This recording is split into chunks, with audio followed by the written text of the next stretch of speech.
à tous, merci d'avoir choisi le Morning et i24 News pour vous informer. Je suis ravie d'être avec vous pour 2 heures d'actualité en direct depuis Tel Aviv. Bonjour Dror Even Sapir. Bonjour Barbara Scherer. Bonjour Cyril, beaucoup Bonjour, d'actualités qui nous attendent ce matin. Et on démarre tout de suite par les grands titres à la une de la presse arabe et israélienne. C'est la revue de presse du Moyen-Orient.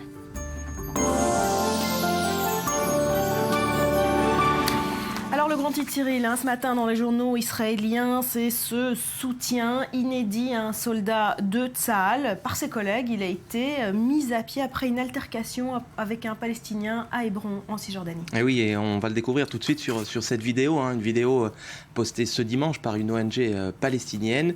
Vous allez le voir, une vidéo qui a immortalisé un incident qui a eu lieu le même jour à Hébron, en Cisjordanie, lors d'une altercation avec un jeune Palestinien, le soldat David Admov. Voilà, vous le voyez sur vos écrans, de la brigade d'infanterie du Nahal, se sent menacé, il arme soudainement son fusil.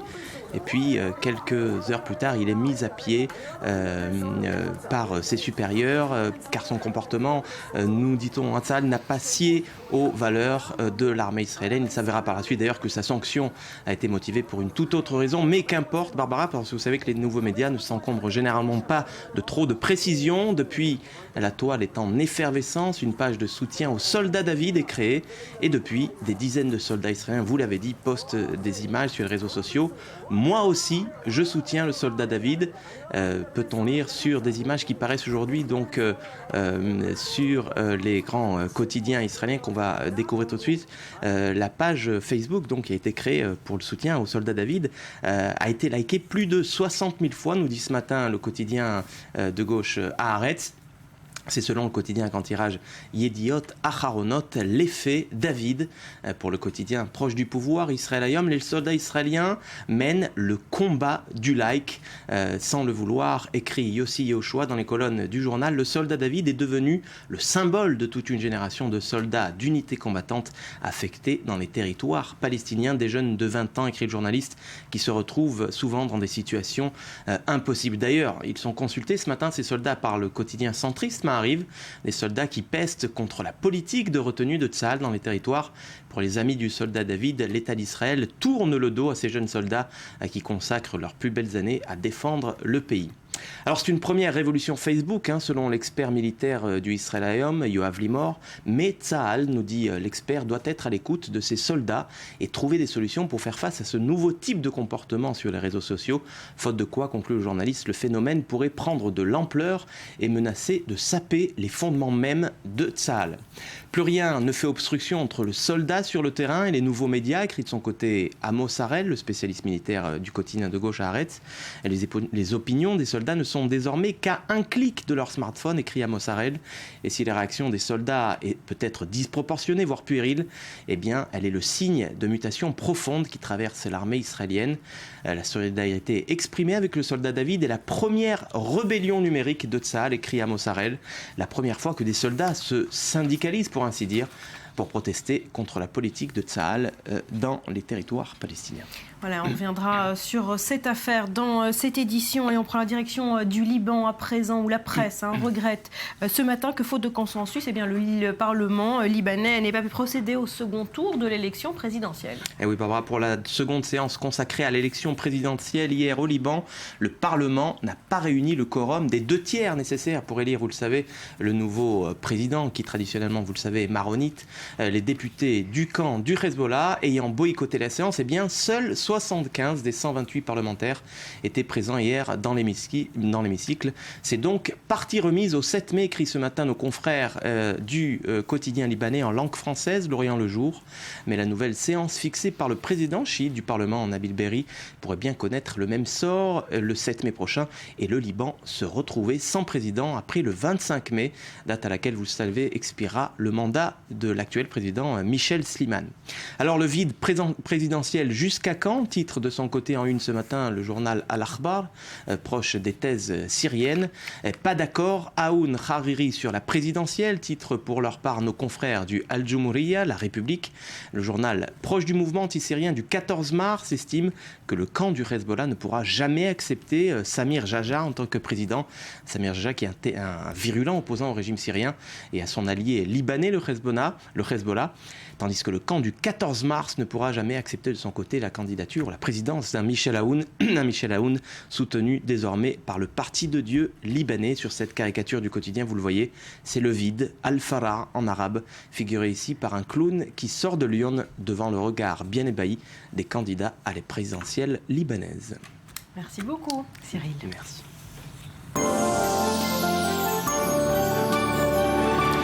Et nous sommes le jeudi 1er mai. Vous êtes sur Act24 News. Voici les grands titres à la une de l'actualité. Mobilisation sans précédent dans les rangs de l'armée israélienne. Un soldat a été filmé par des militants de gauche en pleine confrontation avec des jeunes palestiniens à Hébron en Cisjordanie. Il a été exclu de son unité et a recueilli donc un soutien énorme de ses collègues sur les réseaux sociaux.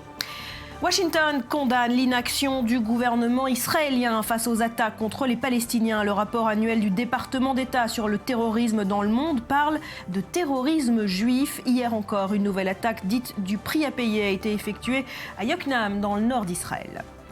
Dans l'actualité internationale, on retient que le FMI va verser 17 milliards de dollars sur 2 ans à l'Ukraine. En parallèle, sachez que l'État ukrainien a placé son armée en état d'alerte maximale.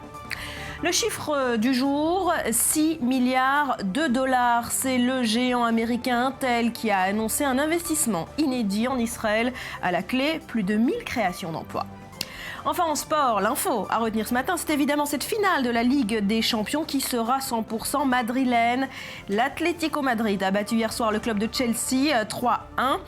Les Colchoneros rejoignent ainsi le Real Madrid dans une finale qui opposera donc pour la première fois de l'histoire deux clubs d'une même ville.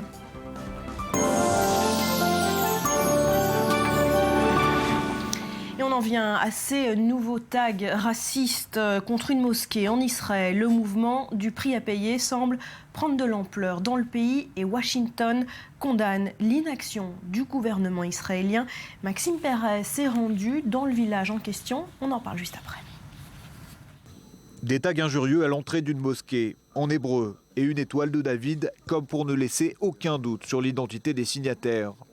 La politique du prix à payer a de nouveau frappé la nuit dernière. Cette fois, c'est le village arabe israélien de Foureydis qui en a fait les frais. Une localité pourtant réputée pour sa convivialité. Venu exprimer la solidarité du gouvernement, le ministre des Finances Yair Lapid a tenu à faire comprendre que la condamnation de tels actes ne se cantonnerait pas à des mots.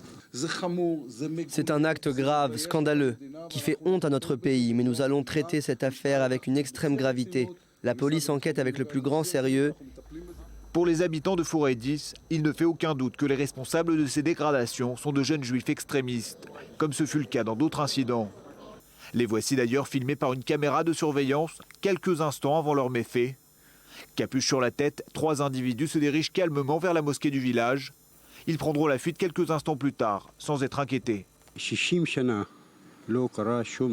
En 60 ans, il n'y a jamais eu un seul incident et je peux vous dire qu'ici, personne n'a jamais émis la moindre critique à l'encontre du gouvernement. Nous, on respecte les synagogues, alors je demande qu'on respecte aussi nos mosquées. En colère, les habitants de Foureydis ont décrété un jour de grève générale. Dans les rues du village, les commerces ont laissé leurs rideaux de fer baisser sans exception. Même le conseil municipal a décidé de fermer ses portes. Ailleurs, comme dans ce café du village, quelques habitués se sont réunis pour évoquer les événements de la veille. Parmi eux, un voisin juif qui s'inquiète des risques d'amalgame. Les gens ici comprennent qu'il s'agit de quelques voyous et pas de toute la population israélienne. Demain, ces délinquants seront arrêtés et comprendront que ces actes sont inacceptables. Dans la classe politique israélienne, les messages de condamnation ont été unanimes. Il en faudra néanmoins beaucoup plus pour rassurer et calmer la minorité arabe israélienne. Après cette journée de protestation symbolique, les habitants de Foureydis reprendront demain le cours de leur vie normale. Mais ils implorent les autorités israéliennes à agir vite pour endiguer ce phénomène de vandalisme anti-arabe, de sorte à ce que le modèle de coexistence qui a toujours régné dans ce village puisse perdurer. Dror Sapir, notre analyste politique, on en parle avec vous. On l'a vu, condamnation unanime de la classe politique israélienne, condamnation également de Washington, qui reproche au gouvernement israélien son inaction avec un rapport particulièrement sévère. Un rapport très sévère, et dès le choix du vocabulaire, on peut prendre toute la mesure de la sévérité de ce rapport, puisque le département d'État américain parle de terrorisme juif en Israël. Alors, si on prend la définition du Larousse, effectivement, le terrorisme, c'est l'ensemble d'actes de violence commis par une organisation pour créer un climat d'insécurité, pour exercer un chantage sur un gouvernement, pour satisfaire une haine à l'égard d'une communauté, d'un pays ou d'un système. Effectivement, ça correspond. On peut être choqué à premier abord par l'utilisation de ce terme parce qu'il n'y a pas eu de mort pour l'instant. Il y a eu des cas, bien évidemment, d'Arabes israéliens assassinés par des extrémistes, mais ils ne sont pas rentrés dans le cadre de ce que l'on appelle le prix à payer. En tout cas, si l'on s'en tient à cette définition, effectivement, le terme de terrorisme convient. Et d'ailleurs, Barbara, le ministre israélien de la Défense, Moshe Yaalon, qui n'est pas spécialement un homme de gauche, c'est le moins qu'on puisse dire, n'a pas hésité et à plusieurs reprises à utiliser ce même terme de terrorisme pour condamner ces activités. C'est un rapport sévère, et c'est un rapport qui tout de même adresse, non pas un satisfecit, mais reconnaît que la police israélienne fait des efforts. Effectivement, la plupart de ces cas, la très grande majorité de ces cas n'ont pas été élucidés. Alors, comment on l'explique ça, que la plupart des cas ne soient pas élucidés, que les malfaiteurs courent toujours en liberté? Écoutez, la mission des services de sécurité est une mission particulièrement ardue, parce que pour taguer des insultes ou des slogans injurieux, racistes sur les murs d'une mosquée, ou pour casser les vitres et crever les pneus de véhicules appartenant à des Arabes israéliens, il ne faut pas grand-chose. Il faut peu d'hommes, il faut peu de moyens matériels, et ça peut s'organiser d'une manière tout à fait spontanée. Donc ça explique qu'effectivement ces voyous racistes sont un petit peu insaisissables. Et puis le niveau des enquêtes de la police est effectivement assez laisse à désirer, que ce soit la police israélienne dans les territoires de Cisjordanie ou la police israélienne en Israël, même si encore une fois des efforts sont faits, des moyens considérables ont été alloués aux enquêtes. Alors vous l'évoquez, on a effectivement constaté une évolution très nette ces derniers mois. Ces actes de vandalisme se font pour la plupart en Israël même, dans les frontières d'Israël, et non pas dans les territoires palestiniens de Cisjordanie. Voilà, c'est nouveau, et c'est l'évolution majeure de ces derniers mois, Barbara. Et c'est un peu un paradoxe, parce qu'on vient de dire que la police a échoué la plupart du temps dans les enquêtes contre ce genre d'actes de vandalisme, et tout de même dans les territoires, elle peut se targuer d'un certain nombre de réussites, elle peut se targuer d'avoir établi un espèce, si vous voulez, une capacité de dissuasion face aux extrémistes, avec des méthodes qui sont pas toujours, qui ne respectent pas toujours à la règle la loi, en tout cas qui utilisent la loi dans ses aspects les plus ambigus pour, par exemple, prolonger les périodes de détention administrative de certains suspects contre lesquels aucune preuve n'a encore été rassemblée. Et donc, par conséquent, dans les territoires même, ces jeunes extrémistes sont soumis à une activité un espèce de rouleau compresseur, en quelque sorte, de la police israélienne. Et donc, de plus en plus, on constate qu'ils reportent leurs activités en Israël même.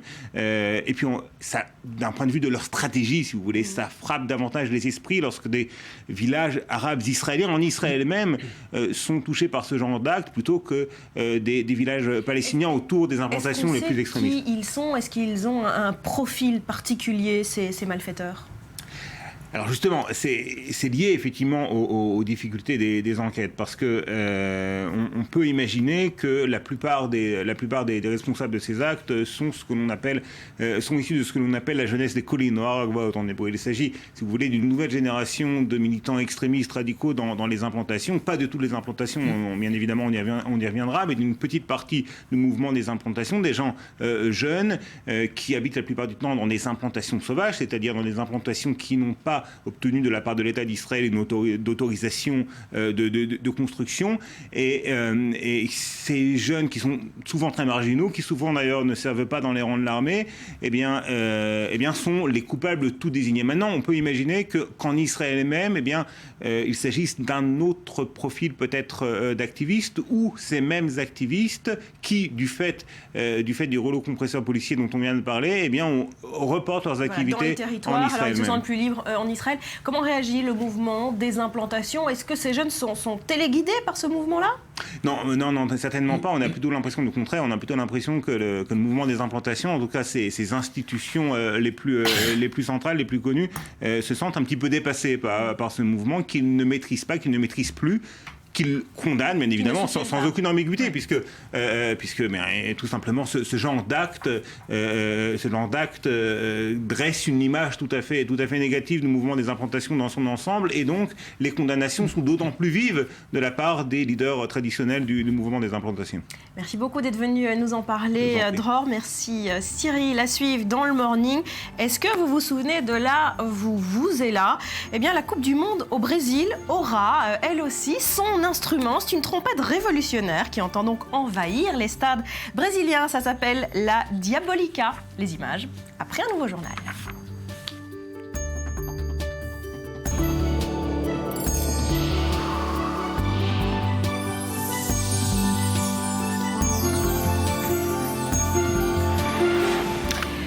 Et on poursuit avec cette mobilisation sur les réseaux sociaux sans précédent pour un soldat de Tsahal. Il a été filmé par des militants de gauche en pleine confrontation avec des jeunes palestiniens. Ça s'est passé dans la ville de Hébron, en Cisjordanie. Il a ensuite été mis à pied par ses supérieurs et ses collègues lui ont montré toute leur solidarité sur les réseaux sociaux. Mathias Inbar, bonjour. Bonjour. Est-ce qu'on sait exactement ce qui s'est passé ? Alors, quelques petites précisions sur ce que vous venez de dire.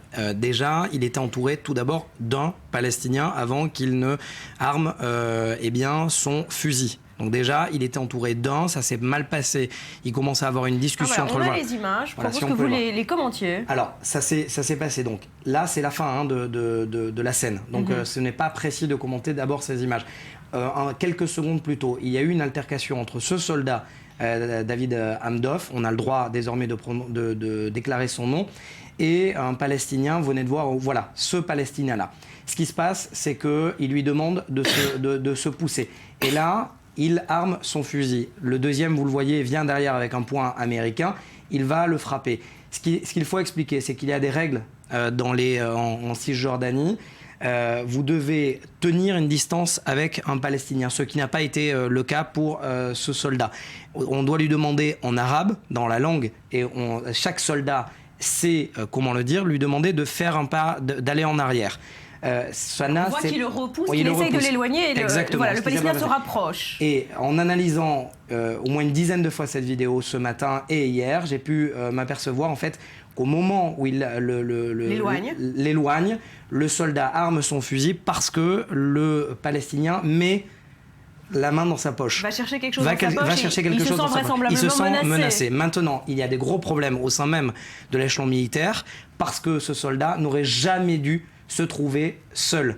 Parce qu'il est au croisement de la partie juive de Hébron et la partie arabe qui est donc nommée Al-Halil. Et donc ce croisement-là est l'un des plus dangereux dans cette ville de Hébron, qui est composé de 120 000 Palestiniens et qui est vraiment un terreau de violence depuis plusieurs années. C'est là, à quelques dizaines de mètres, par exemple, qu'il y a eu quelques années un bébé israélien qui avait été tué par balle de plusieurs centaines de mètres. C'est là également que les Palestiniens subissent, ça arrive, des violences de la part des soldats israéliens parce que c'est véritablement le cœur du croisement entre les quartiers juifs. Il cristallise les tensions en fait, dans la ville de Hébron. Et pourquoi il y a des tensions? Parce que ce soldat-là est mis sous pression. Non seulement il est seul, de deux, il y a plusieurs Palestiniens qui le filment en même temps. Donc si on peut voir ces images-là. Ce qu'on lui a reproché, c'est ce geste qu'on voit à l'écran, d'avoir chargé son arme. C'est ce qu'il lui reprochait justement. Au départ, on pouvait pensait que c'est ce geste qui lui est reproché de charger son arme. Charger son arme, ce n'est rien parce qu'il ne le violente pas, il ne lui tire pas dessus. Charger son arme, ça veut dire se protéger, montrer à l'autre qu'on est en position de, entre guillemets, légitime défense. Je ne sais pas ce qui va se passer. L'enquête a été ouverte par l'état-major de Tsahal. En revanche, la vraie polémique, elle n'est pas là. Parce que la toile s'est emportée, s'est emballée, et bien évidemment, comme dans beaucoup de cas aujourd'hui avec la génération 2.0, eh bien à chaque fois qu'il y a un cas de polémique, que ce soit, je parle dans la région ou même dans le monde, que ce soit aux États-Unis, en Israël, eh bien il y a une vague de solidarité. Or, l'état-major ou le porte-parole de Tsahal vient de publier un communiqué. À l'instant, il y a vraiment un quart d'heure, en disant que ce soldat n'a pas été mis à pied ou n'a pas été exclu de toute opération militaire combattante, et c'est bien cela le terme du communiqué, à cause de ce geste, mais bien à cause d'un comportement problématique avec son commandant. À cause d'une autre affaire, en fait. Complètement, à cause d'un comportement qui est jugé problématique. Il aurait insulté son commandant direct. Alors, on l'a vu à l'écran, ce soutien qu'il a reçu de la part de ses collègues. L'ensemble des soldats de Tsahal, en tout cas une bonne partie d'entre eux, toutes les unités confondues sur les réseaux sociaux. On les voit, des images comme ça ont été postées depuis hier. Voilà, les faits, c'est dit en hébreu, les faits, David, c'est son prénom. An-Nahlawi, ça veut dire de l'unité du Nahal. C'est son unité. C'est son unité. Voilà, sur les pancartes qu'affichent tous ces soldats, on peut lire « Nous sommes tous des David ». Exactement. Pourquoi ? Qu'est-ce que ça nous apprend, cette campagne ? Ça nous apprend deux choses. Tout d'abord, qu'il y a un état de tension palpable et chronique dans les territoires de Cisjordanie. Pourquoi ? Parce qu'il y a une population arabe qui veut également circuler, mais qu'il y a l'effet pervers de cet allègement de barrages. Parce que si on allège des barrages, eh bien, il y a des actes, il peut se passer éventuellement des actes terroristes, et c'est là que les soldats sont tendus dans cette région-là, la veille au soir même de Pessah, de la Pâque juive. Il y a eu un attentat sur cette route à quelques dizaines de mètres, et c'est là vraiment qu'on comprend toute la tension qui est palpable dans cette zone. Est-ce que ces soldats dans ces territoires sont souvent provoqués par des Palestiniens qui en profitent pour filmer les scènes ? Qui filme ? Alors ce n'est pas les Palestiniens eux-mêmes qui provoquent, c'est ceux qui filment. Effectivement, vous avez raison.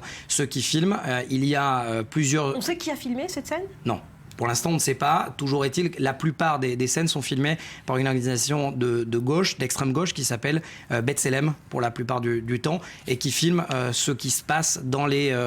B'Tselem qui fournit même des caméras aux Palestiniens sur place. Qui fournit, qui finance, et c'est ça d'ailleurs dont voulait vraiment voulaient éviter certains députés qui ont déposé un projet de loi demandant, parce que ces financements-là sont opaques.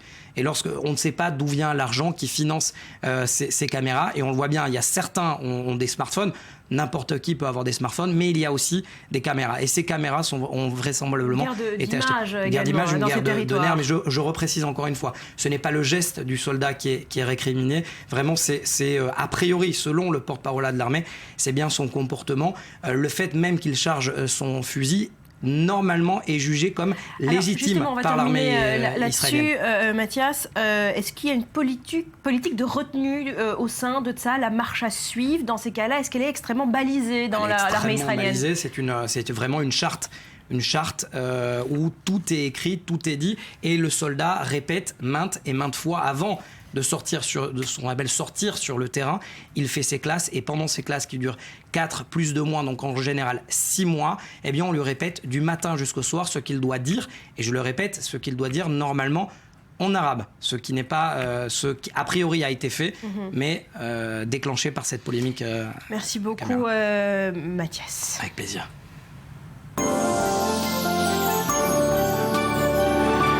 On va parler de toute autre chose. On va essayer de se détendre aussi ce matin. Est-ce que, Mathias, vous commencez à sentir la fièvre du mondial qui est en train comme ça de s'emparer de vous? La fièvre du mondial, ça fait longtemps qu'elle s'est emparée de moi. Je vibre d'abord pour la Ligue des Champions d'abord. Voilà, et un nouveau beau match hier. Alors, est-ce que vous vous souvenez de la Vuvuzela? C'est Afrique du Sud. Évidemment, ce fameux instrument. Exactement. D'ailleurs, c'est comme je vous embête tous les matins en préparation. Avec la Vuvuzela. Alors, vous allez pouvoir changer d'instrument parce que la Coupe du Monde au Brésil a désormais le sien d'instrument, ça s'appelle la Diabolica, et la Diabolica risque d'enflammer les stades brésiliens. Regardez ce reportage.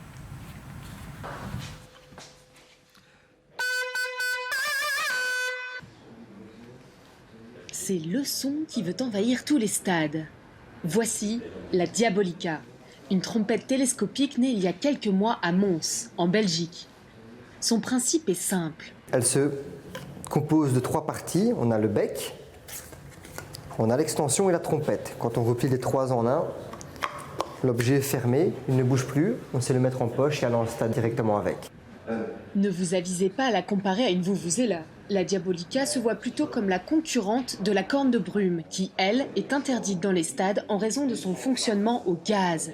Grâce à sa membrane spéciale, la Diabolica peut aller jusqu'à 98 décibels. Tout est déclinable à n'importe quelle couleur, que ce soit pour des clubs sportifs, pour des couleurs de pays, pour des couleurs de manifestations, de sociétés. Il y a 1 millier de déclinaisons possibles. La Diabolica a été conçue en Belgique, mais elle est fabriquée à Madrid. Du Made in Europe pour un succès déjà mondial, plus de 250 000 exemplaires ont été vendus et le produit a même séduit quelques stars du football. Ronaldo, le Brésilien, nous l'a chippé, enfin volé. Il voulait la prendre avec lui, il voulait absolument une Brésilienne. Et là, ça n'avait pas avec nous. Donc il a pris une Portugaise avec lui pour emmener au Brésil, pour montrer le projet, pour le présenter à des producteurs. De là, toutes les plus grandes personnalités qui étaient là étaient intéressées à les produire dans leur pays. D'où tous les contacts qu'on a maintenant avec le monde entier.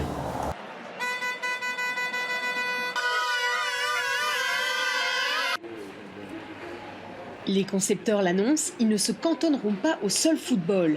Rugby, basket, pour la Diabolica, le mondial n'est qu'un début. Vous n'avez pas fini de l'entendre. Voilà, on n'aura pas fini de l'entendre. On parcourt à présent l'essentiel de l'info à l'étranger avec vous, Betsabé. Bonjour. Bonjour, une sélection en tout cas. Voilà, votre sélection. Alors on commence par l'Irak où on votait hier, premier scrutin depuis le retrait des troupes américaines du pays. Effectivement, oui, et qui dit contexte sanglant dit sécurité renforcée. Barbara, notamment dans la capitale, à Bagdad, la circulation a été interdite dès mardi soir. Bagdad que vous voyez sur ces images où un des attentats des derniers jours a été filmé. Cela dit, ça n'a pas empêché une série d'attentats. Le scrutin a été marqué par plus de 50 attaques, Barbara, des attaques qui ont visé des bureaux de vote, des électeurs. Bilan, au moins 14 morts et 36 blessés. Donc ça, c'est pour la journée d'hier. En plus, ces violences ont commencé il y a plusieurs mois, avant même la campagne électorale, qui elle a commencé il y a un mois. Voitures piégées, attentats, grenades. Les violences ont fait en moyenne 25 morts par jour depuis le début de l'année. Ça fait 3000 morts en tout depuis 1er janvier 2014. L'explication, vous la connaissez, c'est la rancœur des sunnites à l'égard du pouvoir chiite, le Premier ministre Nouri al-Maliki. Et on peut saluer donc le courage des Irakiens, comme l'a d'ailleurs fait John Kerry, le secrétaire d'État américain, qui sont quand même allés voter 60%. C'est un taux de participation qui est modeste, mais vu la situation en Irak, c'est quand même un taux relativement élevé. Qu'est-ce qu'on attend de ces élections ? Alors on attend de ces élections tout d'abord de longues tractations. Une fois les résultats du scrutin connus, donc des 328 députés qui doivent être élus, eh bien, il va falloir qu'une coalition soit formée. Or, même si le Premier ministre Nouri al-Maliki remporte les élections, il n'obtiendra pas la majorité. En 2010, je vous rappelle qu'il avait fallu 9 mois pour qu'un gouvernement de coalition prête serment. Le Premier ministre, qui brigue donc un 3e mandat, est sûr de sa victoire, d'autant qu'il profite des divisions de ses adversaires, qui le taxent, eux, d'autoritarisme, d'autocratie, notamment chez les sunnites. D'ailleurs, je vous rappelle qu'il est non seulement Premier ministre, mais il est aussi ministre de l'Intérieur, de la Défense et de la Sécurité. Alors les résultats définitifs, on devrait les connaître quand ? Alors pas date officielle, mais ça prendra certainement plusieurs semaines et on espère que ça ne veut pas dire encore des attentats à répétition. Allez, on reste au Moyen-Orient. Betsabé, une information à présent qui nous a été révélée par le Figaro hier. Il serait 285 djihadistes français à être en Syrie. Tout à fait, oui, des chiffres donc qui nous ont été rapportés par le Figaro, qui nous viennent en fait de Bernard Cazeneuve, ministre français de l'Intérieur. Donc 285 ressortissants français qui se trouvent actuellement en Syrie, c'est le chiffre, sans compter 120 candidats au djihad qui sont encore en transit entre la France et la Syrie. Des chiffres d'autant plus inquiétants qu'il y a une hausse des départs, 75% si ça continue. Bien sûr, ça va donner des chiffres absolument désastreux. 75% de plus, une hausse de 75% de hausse de départ territoire vers la Syrie. Donc des mesures ont été présentées par Cazeneuve, donc la semaine dernière, une quinzaine de mesures. Une d'entre elles, c'est que les Français qui sentent qu'un membre de leur famille est sur le point de partir, eh bien, disposent maintenant d'un numéro vert s'ils sentent que, je cite, un membre de leur famille est en train de basculer. Donc ça permet de prévenir la police. Alors c'est pas seulement en France que ça se passe comme ça, en Grande-Bretagne aussi, les proches d'un djihadiste sont obligés d'alerter les autorités. Alors ils ne sont pas obligés, ils sont fortement conseillés, une fois de plus, c'est comme en France, finalement là, l'exception n'était pas française. Alors là, c'est la police britannique qui a lancé un appel aux femmes dont des proches seraient susceptibles de partir combattre donc en Syrie. Elles doivent contacter les autorités pour, je cite, éviter des tragédies. Donc particularité britannique, vous l'aurez noté, l'appel est lancé aux femmes. Alors voilà comment... Aux épouses, quoi. Aux épouses, aux mères, aux sœurs peut-être. Alors voilà comment la coordinatrice chargée de ce thème a expliqué cette préférence. Il ne s'agit pas de traiter les femmes différemment. Nous avons rassemblé des femmes parce que nous savons qu'elles ont de l'influence dans les familles. Nous savons que nous pouvons nous influencer entre nous et entre différentes communautés aussi. Nous sommes souvent celles qui ramassent les morceaux et les plus touchées quand quelque chose s'est passé. Alors une remarque, Barbara, vous l'avez remarqué, on n'est jamais dans la délation. De la même façon que le ministre français de l'Intérieur décrit une personne en train de basculer, eh bien les Britanniques soulignent le danger pour quelqu'un de se rendre dans un pays où il est complètement étranger, où il ne parle pas la langue et où éventuellement il risque d'être blessé, voire tué par un groupe terroriste. Donc vous n'êtes pas en train de trahir votre fils, votre frère ou votre sœur, mais vous êtes en train de le soutenir, lui qui, je vous le rappelle, est quand même en train de suivre une idéologie en allant aider les Syriens contre le pouvoir. Pour finir, l'Italie et une condamnation qui fait mauvaise pub à la célèbre marque de vêtements Dolce & Gabbana. Tout à fait, on en parle beaucoup sur Internet. Alors on avait déjà eu le mois dernier la condamnation de Silvio Berlusconi. La justice italienne fait décidément parler d'elle puisqu'hier ce sont les stylistes italiens Dolce & Gabbana qui ont été condamnés par la cour d'appel de Milan, qui est pas très cool, à 18 mois de prison avec sursis. Et justement, les médias italiens ont relevé une peine qui n'était pas très tendre. Alors ces deux Italiens d'une 50aine d'années d'origine sicilienne ont été reconnus coupables d'escroquerie aux dépens de l'État, d'inexactitude dans leur déclaration de revenus. En fait, ils auraient monté une société écran au Luxembourg, ça s'appelle Gabo, comme Dolce & Gabbana. Merci beaucoup, Betsabé. À suivre dans le Morning, on parle de cette tendance qui prend de l'ampleur. Ça s'appelle le friganisme, ou comment ne consommer que des produits gratuits. Ça augmente aussi cette tendance en Israël. Toutes les images et les explications après un nouveau journal.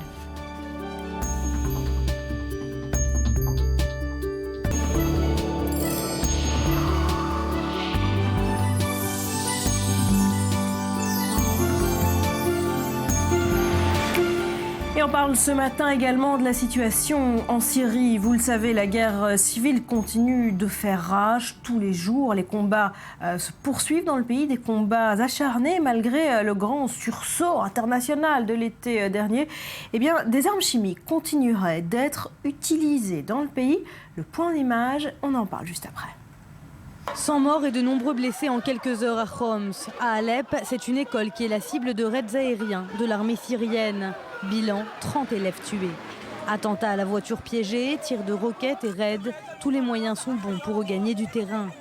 Mais pour l'Occident et Israël, l'arsenal chimique du régime de Damas reste la première inquiétude. L'accord russo-américain exigeait la destruction et l'évacuation de l'ensemble des armes chimiques du régime. Mais selon des diplomates européens, Bachar el-Assad aurait préservé une petite quantité, juste assez pour déployer quelques armes. Plus récemment, des vidéos diffusées sur les réseaux sociaux illustraient des allégations d'attaques au chlore par les troupes d'Assad. Une enquête indépendante lancée par le journal britannique The Telegraph a corroboré les faits. Après analyse des échantillons, des traces d'ammoniac et de chlore ont bien été identifiées. Dans notre nouveau rapport sur les barils d'explosifs dans la ville d'Alep, ce que nous avons trouvé, c'est que malgré l'adoption de la résolution du Conseil de sécurité de l'ONU en février, le gouvernement syrien continue d'utiliser ces armes de manière illégale contre la population civile, dans la partie de la ville et de la campagne qui sont sous contrôle de l'opposition. Selon Amos Harel, expert israélien en affaires militaires, Israël n'est pas en danger. Le régime d'Assad n'aurait aucune raison de vouloir s'engager dans un conflit supplémentaire. Par ailleurs, Israël considère que la chute du régime à Damas lui porterait préjudice, connaissant la nature de ses potentiels remplaçants, des factions islamistes, djihadistes et dangereuses. Les élections sont prévues pour le 3 juin prochain et les candidatures s'enchaînent, bien que la victoire de Bachar el-Assad ne fasse de doute pour personne.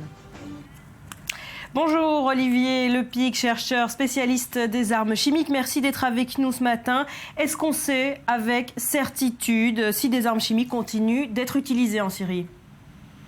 On n'a pas de certitude à ce stade, mais on a quand même des présomptions très très fortes, puisqu'on a un certain nombre de faisceaux, et notamment quelques analyses qui restent encore à être, je dirais, complétées, qui laissent à penser effectivement que le régime syrien a utilisé, certes, un agent très, très primaire, très rudimentaire, puisque le chlore est 3000 fois moins toxique que le sarin qui a été utilisé au mois d'août dernier à Damas, mais cela reste une arme chimique, et donc oui, il y a des présomptions très fortes et des soupçons très forts sur l'utilisation d'armes chimiques, encore une fois certes très primaires, mais qui continuera à être utilisée sur le théâtre syrien. Mais ça veut dire, Olivier Lepic, que le démantèlement fait par la communauté internationale n'a pas été fait jusqu'au bout, a été mal fait. C'est quoi la situation ? Non, pas du tout.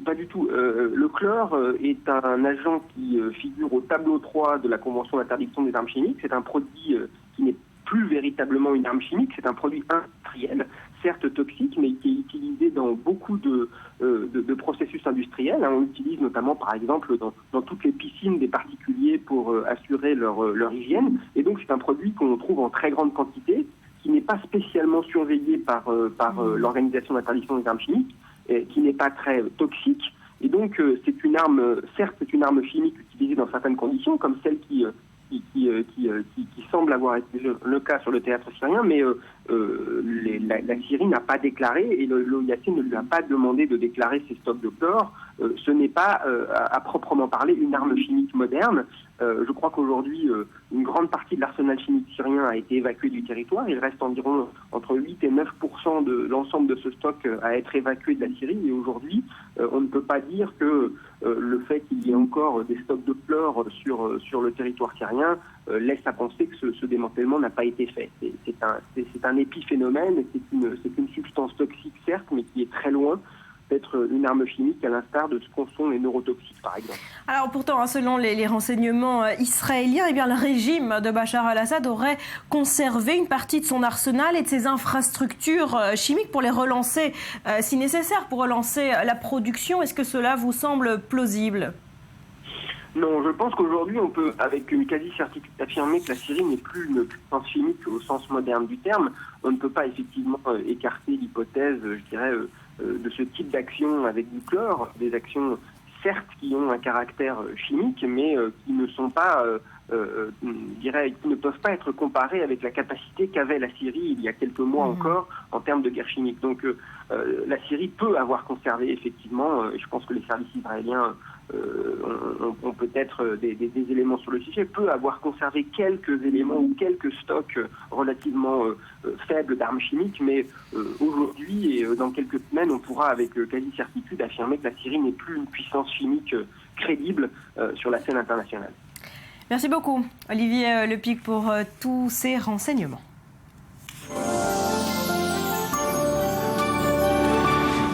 Nous sommes le jeudi 1er mai, c'est le morning, vous êtes sur i24 News. Voici les grands titres de l'actualité. Mobilisation sans précédent sur les réseaux sociaux dans les rangs de l'armée israélienne. Un soldat a été filmé par des militants de gauche en pleine confrontation avec des jeunes palestiniens dans la ville d'Hébron. En Cisjordanie, il a été exclu de son unité et a donc recueilli un soutien énorme de ses collègues sur les réseaux sociaux.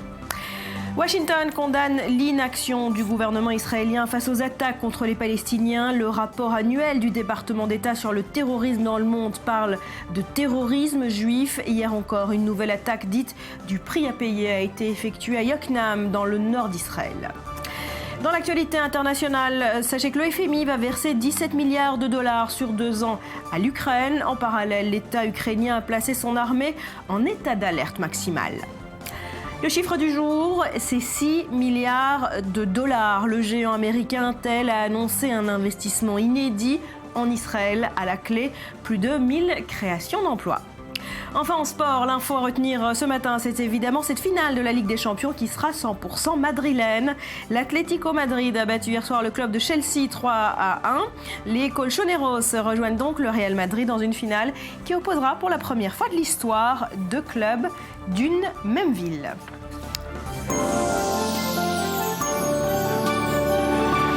Une question à présent, quel rapport entre la station balnéaire italienne de San Remo et l'État d'Israël? A priori, pas grand-chose, sauf que c'est dans cette ville qu'a eu lieu au siècle dernier une conférence qui a jeté les bases du sionisme et l'événement a été célébré sur place, comme nous le raconte notre envoyé spécial Maël Benoliel. San Remo. Avec ses nombreuses terrasses en bord de mer, son port de plaisance et ses luxueux bateaux, ses villas et son casino, et ses ruelles piétonnes où les nombreux touristes aiment s'y perdre. En d'autres termes, une station balnéaire digne de ce nom dans le nord de l'Italie. Et c'est ici que se sont retrouvés il y a presque un siècle, le 25 avril 1920, les Alliés, grands vainqueurs de la Première Guerre mondiale, afin de se partager le Moyen-Orient conquis à l'Empire ottoman. Une conférence où il a été question de la déclaration Balfour de 1917, celle qui prévoit notamment l'établissement d'un foyer pour le peuple juif en Palestine. Une première victoire pour le mouvement sioniste qui restera, selon celui qui deviendra le premier président de l'État d'Israël, Chaim Weizmann, comme l'événement politique le plus mémorable dans toute l'histoire du peuple juif depuis l'exil. Pour marquer cet événement, des sympathisants d'Israël venus du monde entier se sont retrouvés le temps d'un week-end pour célébrer cette date anniversaire. Il y a tellement de personnes qui détestent les juifs, l'antisémitisme augmente et il y a ceux qui sont au milieu et qui disent qu'il faut tolérer les juifs et l'État d'Israël. Nous pensons que tolérer n'est pas suffisant. Pourquoi devrions-nous uniquement tolérer la présence du peuple juif en Israël ? Nous devrions la célébrer. Je dis ça en tant que Finlandais. Je n'ai pas de racines en Israël ou avec le judaïsme, mais je vois bien la contribution du peuple juif faite à ce monde et je me dis « waouh ». Une célébration organisée par la Coalition européenne pour Israël. Une organisation apolitique qui regroupe pour la plupart des fidèles chrétiens. J'ai changé mon emploi du temps exprès pour être ici car cela me donne l'occasion de regarder en arrière et de penser à Israël et à son histoire. Il faut se rappeler ce que l'on partage entre les pays et avec la culture, avec les valeurs importantes d'Israël, les valeurs de démocratie, les valeurs de dialogue, les valeurs d'égalité homme-femme, les valeurs de liberté de pensée, de liberté de religion. Donc c'est des valeurs essentielles, aujourd'hui devenues des valeurs universelles. Et Israël le partage avec une grande partie des nations de ce monde. Et il faut le rappeler. Quand on a plutôt tendance à se rappeler des problèmes, il faut aussi voir les choses positives. Une conférence où il a été surtout question du droit historique, légal et international du retour du peuple juif en Israël. Alors que la question de la légitimité de l'État démocratique juif fait toujours débat chez bon nombre, la coalition européenne pour Israël se pose en parfait défenseur d'Israël. Ici, à San Remo, à un moment bien précis, le monde a décidé de faire la bonne chose et de reconnaître qu'Israël devait revenir au peuple juif. Car il y a des raisons historiques et factuelles à cela. 94 ans après la conférence historique de San Remo, celle qui a été un premier pas vers la création d'un futur État pour le peuple juif, la conférence Célébrons Israël a été aussi l'occasion de fêter les 65 ans d'Israël en tant que membre de l'Organisation des Nations Unies.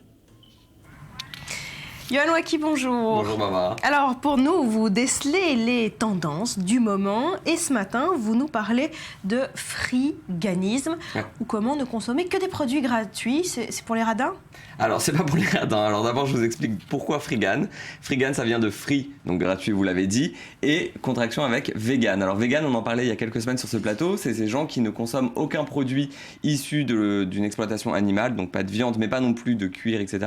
Alors là en fait c'est tout le système de consommation actuel qu'on rejette pour ne consommer effectivement que des produits gratuits ou en tout cas exclusivement, enfin principalement gratuits. Donc alimentation, logement, transport et tout ce qu'on peut imaginer, on pourrait presque les appeler des gratuivores qui adoptent donc ce mode de vie alternatif. Et la tendance prend de l'ampleur, même si elle est née dans les années 90, elle prend une ampleur tout autre aujourd'hui, avec notamment les premiers restaurants Freegan qui ouvrent en ce moment un peu partout dans le monde. Premier restaurant en France, il y a quelques semaines.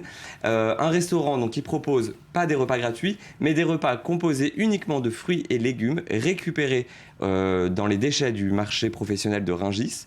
Vous pouvez manger donc dans ce restaurant pour 5 €.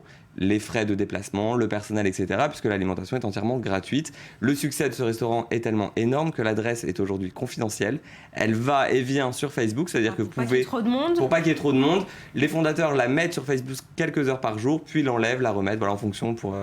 réguler les flux de personnes. Ça consiste en ça, en fait, le friganisme, c'est d'aller un peu fouiller les poubelles en quelque sorte? Alors en partie oui, principalement en tout cas pour l'alimentation, c'est aller faire les poubelles. Je vous laisse découvrir ces quelques images du collectif Trash Lab qui nous propose une série de courts-métrages sur internet. Regardez, on en parle juste après.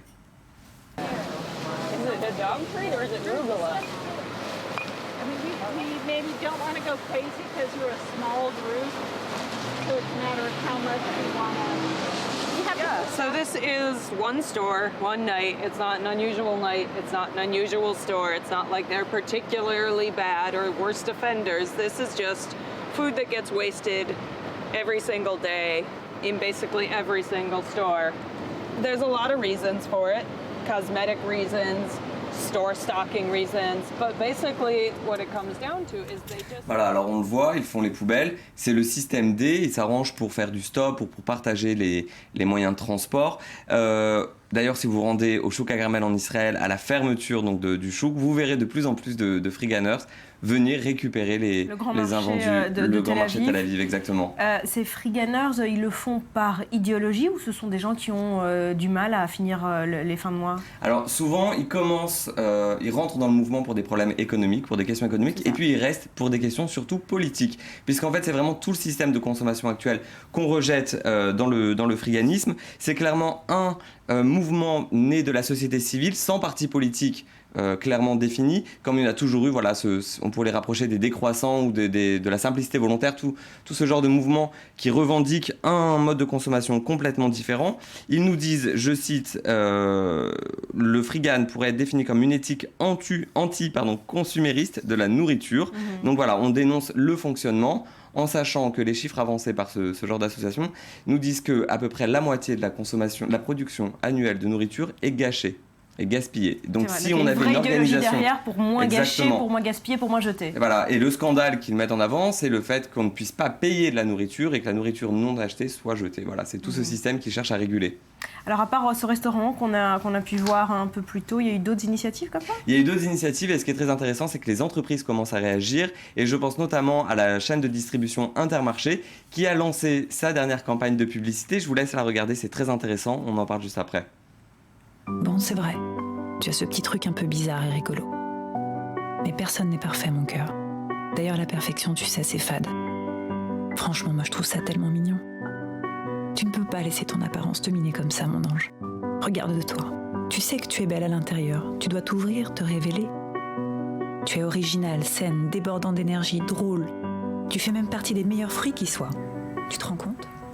Voilà, alors cette campagne de publicité repose en effet sur la part de responsabilité des distributeurs dans ce gaspillage. Intermarché nous dit tout simplement qu'ils ne trieront plus leurs fruits et légumes moches, mais qu'ils les vendront à un prix inférieur. Alors on arrête de jeter, on arrête de gaspiller, je suis tout à fait d'accord avec ça, merci beaucoup. Merci Barbara.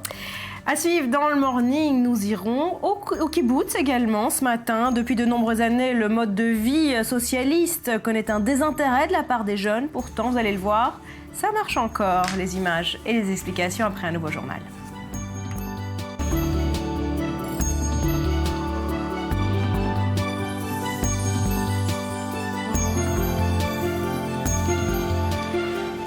L'actualité à présent sur Internet, c'est tous les jours et c'est tout de suite dans la revue du web.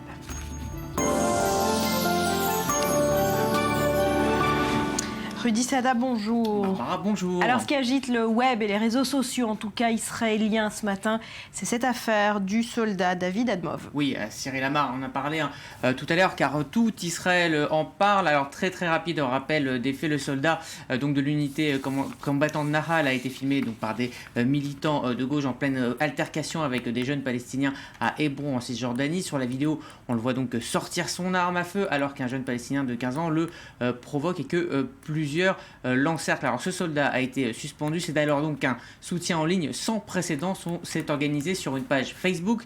La voici, elle a été créée avant-hier et ce matin elle réunit 85 000 likes, ce qui est beaucoup pour Israël, un pays de 7 millions d'habitants. La page réclame sa réhabilitation et surtout lève le voile sur la frustration des jeunes soldats israéliens en Cisjordanie et qui affiche les difficultés à opérer dans cette zone. Alors il est en effet interdit aux soldats de se défendre dans les territoires, c'est une consigne très stricte de l'armée. Donc vous avez vu le flot de photos de soutien qui viennent de toutes les tranches de la population israélienne. Alors on peut lire sur les pancartes, moi aussi je suis avec David. Exactement, voilà. Alors que ce soit les groupes d'étudiants, que ce soit les soldats qui cachent leur visage pour des raisons qu'on comprendra, et aussi, donc vous l'avez aussi vu, des animaux, les messages de soutien viennent de tout Israël. Voilà, une mobilisation géante, on peut le dire, à l'échelle israélienne. En tout cas, l'armée a depuis démenti avoir suspendu le soldat pour cet événement-là. Oui, alors le porte-parole de Tsahal, Moti Almos, a déclaré que le soldat n'avait pas été exclu pour ces motifs, mais pour plusieurs agressions envers des soldats de sa propre unité, et dont l'un de ses commandants. Alors, l'état-major de Tsahal, qui subit cette polémique, a dit comprendre la situation des soldats des territoires, mais les encourage à le faire et à faire part de leur mal-être directement à leur supérieur, et donc de ne pas porter l'affaire sur les réseaux sociaux et sur Facebook. C'est une ironie de l'histoire, car c'est bien sur les réseaux sociaux et sur Facebook que Tsahal donc a réagi en qualifiant les accusations de mensongères, donc en expliquant ce que je viens de vous dire. Et puis c'est aussi logique quand on sait à quel point Tsahal utilise Twitter et Facebook depuis maintenant 2 ou 3 ans pour communiquer. Donc c'est un petit retour de bâton. Voilà, et puis ça nous apprendra qu'on ne peut plus faire sans, de toute façon, d'un Absolument. côté comme de l'autre. Voilà pour cet épisode israélien. On parle à présent, Rudy, d'un député suisse. Alors il a décidé de démontrer qu'on est pisté partout. Oui, alors hier, je vous parlais de cette femme enceinte qui avait décidé pendant 9 mois de ne pas laisser la moindre trace sur Internet, et elle a été suspectée à la fin d'être une terroriste, alors parce qu'elle ne postait plus rien. Alors ce matin, je vais vous parler de Balthazar Glattli. C'est un conseiller national suisse, c'est comme un député. Il fait partie du parti vert. Alors pour protester contre une loi qui va bientôt passer en Suisse, elle vise à surveiller massivement les citoyens, et il a décidé de publier sur une carte interactive à l'aide d'une entreprise toutes ces données, jour après jour, heure après heure, Facebook, tweet, appel entrant, appel sortant, email. Toute sa vie y passe. L'idée est de montrer qu'une loi qui donnerait un accès encore plus libre à ces données est dangereuse tant elles sont nombreuses et précises. Alors je vous invite à aller regarder le site de Slate pour regarder cette carte défiler, parce qu'il faut la voir tourner. On voit plein de graphes, c'est saisissant. On le voit tous ces déplacements à l'aide de points, et on réalise le nombre de données, de data, comme on dit, la big data, qu'on laisse quotidiennement derrière nous. Une démonstration par l'absurde, c'est ce qu'il a voulu faire, mais c'est une démonstration très efficace du danger que représente ce type de loi qui se multiplie partout dans le monde. Qu'est-ce que vous nous conseillez alors ? Et c'est très difficile. C'est extrêmement difficile de pouvoir ne pas laisser de traces. Aujourd'hui, je crois qu'on est vraiment condamné à le faire. Et il faut l'accepter, un point, c'est tout ? En fait, on l'a accepté il y a 10 ans quand on n'était pas forcément au courant. C'est-à-dire que quand on a ouvert notre compte Facebook, etc., on ne comprenait pas ce qui allait se passer. Mais là, aujourd'hui, le mal est fait. On a déjà fait le baiser de la mort depuis bien longtemps. Bon, on accepte. Alors Virginie, vous l'acceptez, cette situation ? Je n'ai pas le choix, malheureusement. Allez, on parle maintenant d'un coup de pub magistral d'un site de vidéos pour adultes. Oui, Internet, c'est aussi une industrie de géants de vidéos pour adultes. Et l'un des sites les plus puissants, Pornhub, a décidé de se payer un coup de pub à travers une opération en faveur de la nature. À l'occasion du Arbor Day, le jour donc des arbres et de la nature, il a lancé une campagne qui va durer 1 an, et le principe est simple. Pornhub propose de planter un arbre toutes les 100 vidéos visionnées contenues dans une certaine rubrique donnée sur son site. Une page est spécialement dédiée à cette opération qui va durer 1 an jusqu'au prochain Arbor Day qui aura lieu le 24 avril prochain. Alors à noter que pour l'instant, 12 350 arbres sont en attente d'être plantés et le seul problème, c'est que pour l'instant, aucun organisme environnemental n'a été chargé de planter ces arbres. Enfin, finalement, aucun. C'est un coup de bluff ? Non, c'est pas du tout un coup de bluff. Les arbres vont vraiment être plantés, mais c'est-à-dire qu'ils n'ont pas encore trouvé de partenaire pour pouvoir planter ces arbres qui s'associent à une opération aussi sulfureuse. Voilà. Ok, en tout cas, ça fait parler du site. On finit avec un agneau star de la Norvège. Alors Barbara, vous le savez sûrement ou vous le savez pas, ou je vais vous l'apprendre. Dans une dizaine de jours, c'est l'Eurovision. D'accord. Alors oui. voilà, et la Norvège. Évidemment, on l'attend avec impatience, Virginie et moi. Bien sûr. Alors, on va en parler. Bon, la Norvège aurait peut-être eu une bonne idée d'envoyer Batlam. Batlam, c'est un agneau qui est né il y a quelques jours et qui est une star parce que la Norvège, c'est le pays du métal et donc il est devenu une star car il ressemble à s'y méprendre à un chanteur de métal avec les corpse paint. Les corpse paint, c'est ce maquillage en noir et blanc à l'image du groupe Kiss qui est donc connu et c'est vrai que c'est la musique nationale dans ce pays et il est devenu depuis une vraie star. Et alors là, en cherchant bien dans le Facebook de Virginie, j'ai trouvé le sosie de Batlam, Virginie Khalifa, et je vous assure, il n'y a... Vous lui ressemblez à l'agneau, c'est vrai. Oui. J'ai une petite tête d'agneau. Voilà, il n'y a absolument aucun trucage. Fallait me prévenir, j'aurais ramené mon masque. Prochaine fois. Merci Rudy, je vais vous le répéter tous les jours. Heureusement que vous existez. Merci.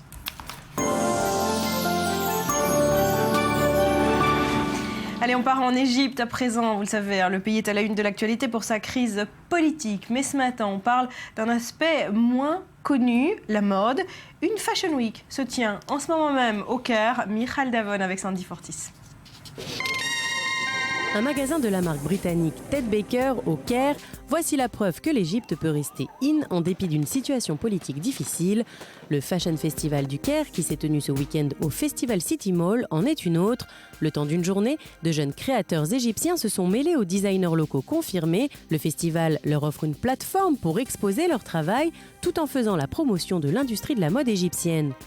Ces organisateurs espèrent aussi transformer la capitale égyptienne en nouvelle capitale de la mode. L'objectif était de créer une grande plateforme, une journée, 20 défilés, un grand nombre de designers, top designers, jeunes designers, tous réunis au même endroit. C'était un rêve pour nous de faire tout ça. L'événement, devenu de plus en plus rare ces dernières années en raison des déboires politiques que subit le pays, a très bien été accueilli par les membres du monde de la mode égyptien. Notre civilisation bénéficie d'un grand héritage culturel. Si nous nous inspirions de ne serait-ce qu'une pincée de tout ça artistiquement, je suis persuadée que nous pourrions créer des choses incroyables. Les jeunes designers ont rarement l'occasion d'exposer leur travail en Égypte. L'industrie du pays est quasiment entièrement composée de vêtements importés de marques étrangères. Les défilés de ce show ont mis en avant leur création, des vêtements qui ont ensuite été mis en vente, permettant ainsi une interaction entre les jeunes créateurs et leurs clients. Omar Madkour, qui a créé le Fashion Festival l'année dernière, souhaite reproduire cet événement 4 fois par an. Paris, New York, faites attention, le Caire est sur vos talons. Ah, c'est joli, Virginie, ce qu'on trouve au Caire. Très joli, franchement. Ça étonne. Ça étonne. Effectivement, on en parlait comme ça pendant les images. C'est vrai que c'est étonnant, mais ça fait plaisir. Ouais. Allez Virginie, on part au kibbutz avec vous ce matin. Voilà, on change de sujet. Alors depuis de nombreuses années, le mode de vie socialiste connaît un certain désintérêt de la part des jeunes. Pourtant, ça marche encore. Écoutez, ça marche encore. Et puis effectivement, vous le dites, les jeunes qui grandissent en kibbutz finalement ont envie de s'échapper du kibbutz. Et beaucoup de jeunes de l'extérieur, finalement, ont envie de connaître le kibbutz ou reviennent plusieurs années après. Alors le kibbutz, c'est quoi ? C'est une assemblée, c'est une communauté qui vit, vous l'avez dit, sur un modèle de socialisme associatif qui a été créé grâce à un mouvement sioniste. Ça a aussi aidé à créer Israël. Alors le premier avait été créé en 1910. Ça s'était déroulé à Degania. Alors à l'époque, on était vraiment très centré autour de l'agriculture, de tout ce qui était agricole. Aujourd'hui, le kibbutz se développe, il se modernise. On a encore beaucoup de choses qui se sont apportées avec les années. Les jeunes qui reviennent justement et qui vivent dans des grandes villes, que ce soit à Tel Aviv ou à l'étranger, apportent aussi un nouveau savoir-faire, une nouvelle façon de voir les choses. Moi, je me suis rendue dans le kibbutz d'Eliaou, qui est un kibbutz religieux. C'est là-bas qu'est né le bio. D'ailleurs, on le connaît pour son biotour et je vous propose peut-être de le découvrir tout de suite en images. Allez, on y va. Je vous propose aujourd'hui de visiter le kibbutz Sde-Eliaou, un village collectiviste religieux du nord du pays, fondé en 1938 par des juifs allemands qui ont fui le nazisme. C'était en fait des jeunes qui étaient intéressés à venir en Israël, à vivre l'épopée du sionisme, mais à participer à cette histoire d'une façon un peu spéciale, avec une volonté de vivre en communauté, de mettre en application le socialisme et en fait de créer une société plus juste. Aujourd'hui, Sde-Eliaou regroupe 300 membres. Chacun d'eux a un destin impressionnant. C'est avec leurs enfants et petits-enfants qu'ils partagent leur histoire pour ne pas oublier. J'ai pas connu mon père, j'ai pas connu ma mère. Ma mère m'a tout le temps mis dans des familles chrétiennes. À l'âge de 17 ans, je devais prendre la soutane. Mais avant ça, il fallait aller à Paris, voir le grand cardinal Tisserand. Et c'est lui qui m'a dévoilé que j'étais juif. L'univers du kibbutz rend les enfants très vite autonomes et indépendants. Ils vivent au rythme des fêtes religieuses, du respect de la nature et de la vie en communauté. Toute personne contribue à la vie du kibbutz, que ce soit dans les branches de service du kibbutz, à la salle à manger, ou alors que ce soit dans les branches de production du kibbutz. Ici, en l'occurrence, à Sde-Eliaou, on travaille beaucoup en agriculture biologique. Au kibbutz, le travail agricole est au centre de l'activité. On travaille la terre, on élève des animaux. Sde-Eliaou développe aussi des industries de pointe. L'agriculture bio y est née et le kibbutz exporte aujourd'hui son savoir-faire dans le monde entier. Mais la dimension sociale est aussi très importante. On y accueille et on y intègre les nouveaux immigrants. On a également des structures d'accueil de jeunes qui viennent du monde entier pour venir faire l'Ulpan, ou des jeunes qui viennent ici être volontaires, ou encore des jeunes qui, après l'armée, veulent travailler en agriculture et étudier la Torah. Et donc, en fait, on a tout un groupe de personnes qui gravitent autour du kibbutz, qui sont bien heureux pendant quelques mois, et après reviennent nous rendre visite après des années. Le kibbutz est en fait un petit village ouvert au monde qui ne cesse de s'adapter aux besoins des nouvelles générations. Je dois dire que le kibbutz d'aujourd'hui est également différent du kibbutz que nous, on a connu il y a 10 ans. Parce que les évolutions sont présentes, parce qu'il y a des nouvelles questions économiques, parce que les structures changent, parce que les jeunes également à 18-20 ans sortent en dehors du kibbutz, vont à l'armée, prennent connaissance avec le monde et veulent revenir, mais ils veulent adapter le kibbutz à quelque chose de plus moderne. Le kibbutz ne cesse donc d'évoluer, il se modernise, il s'adapte à la société. Rendez-vous donc dans 10 ans pour constater les prochains changements. Alors Virginie, particularité de ce kibbutz à signaler, c'est un kibbutz religieux, ça veut dire quoi? Alors religieux, c'est que tout tourne effectivement autour des fêtes religieuses et que les membres du kibbutz sont religieux, mais ils étudient tous les jours, le matin, donc le midi et le soir. À l'école aussi, on apprend ce que sont les fêtes, on vit au rythme des fêtes et au rythme du Shabbat. Alors pour avoir vécu dans ce genre de kibbutz, effectivement, c'est vrai qu'on est vraiment rythmé par ce calendrier juif, ce qui est plutôt sympa aussi, puisqu'effectivement on travaille toute la semaine et puis ça nous laisse le Shabbat pour se reposer et puis tout le monde y est. Et puis après il y a quelque chose qui est assez sympa, c'est que les gens sont ouverts d'esprit. Alors on le voit, les parents de façon générale sont plutôt religieux, les enfants plus ou moins, ça dépend, mais chacun fait ce qu'il veut au final, donc je pense que c'est assez intéressant. Et puis, vous avez ressenti encore cette idéologie socialiste, associative qui règne encore aujourd'hui au kibbutz? Écoutez, oui, à Sde-Eliaou, oui. Il y a d'autres kibbutz que j'ai pu visiter où effectivement ce n'est plus la même chose, où chacun peut venir louer une maison et finalement travailler à l'extérieur. Ici à Sde-Eliaou, c'est assez particulier, on travaille... participe à la vie du kibbutz. On participe complètement à la vie du kibbutz, il y a un réel partage et un réel échange entre tous les membres. Un petit mot, oui, le kibbutz arrive aussi en ville. Il y a des kibbutz urbains qui sont en train de se créer. Alors c'est un peu un truc de bobo Tel Avivite, mais quand même dans le même immeuble, les gens aussi arrivent maintenant à partager leurs revenus, à partager leurs courses, etc. Donc le principe, le concept s'importe aussi en ville. C'est ce qui se passe dans un kibbutz. On travaille tous, on met tout l'argent qu'on a en commun et puis après, selon les besoins de chacun, donc ça marche encore. Virginie, on se quitte en musique? En musique, effectivement. Et puisqu'on parle de kibbutz, je ne pouvais pas m'empêcher de terminer avec le film Pour Sacha, qui avait été lancé en 91 avec Sophie Marceau, Gérard Darmon ou encore Richard Berry. Alors ça se passait dans un kibbutz et là c'est la musique de Yerushalayim Shel Zahav. C'est un film signé d'Alexandre Arcadi dont on a beaucoup parlé cette semaine. Merci beaucoup Virginie, avec merci plaisir. Rudy, merci à vous d'avoir été avec nous ce matin. Passez une très belle journée, portez-vous bien.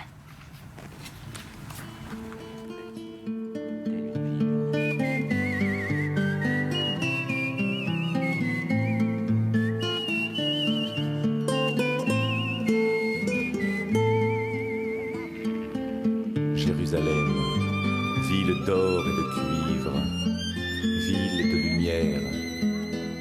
Pour toutes tes chansons, je suis le violon. Avirarim tzalul kayahin, bereacholanim, נישא ברוח הארבעים עם כל פעמונים, הופתע במט אילן והבן, שבויה בחלומה, העיר אשר בדד יושבת ובליבה חומה ירושלים.